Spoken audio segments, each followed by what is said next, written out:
नमस्कार। आपके सामने प्रस्तुत है कवि तारो सिंदीक जी की कविता मेरी माँ जानती है।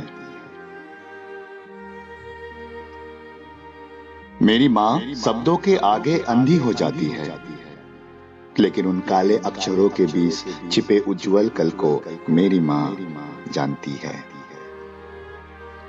मेरी माँ विधवाओं की उन कतारों में से एक है जिनके लिए समस्त संसार बिना दरवाजे का आजाद काला पानी है, लेकिन लीक से हटकर चलना मेरी माँ जानती है।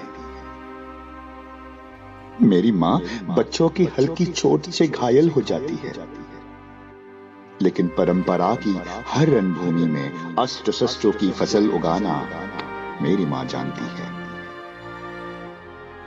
मेरी माँ फूल होकर भी पत्थर है। अब कोमलता को उसकी उम्र कैद की सजा मिली है, लेकिन फूल और पत्थर के दरमियान बीते इतिहास को मेरी माँ जानती है।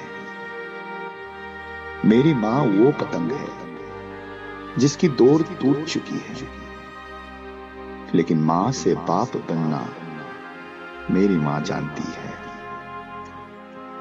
मेरी माँ सभ्यता के सरम उत्कर्ष योग में रहकर भी किताबों की दुनिया में अजनबी है, लेकिन जिंदगी कैसे परी जाती है मेरी माँ जानती है। मेरी माँ जानती है।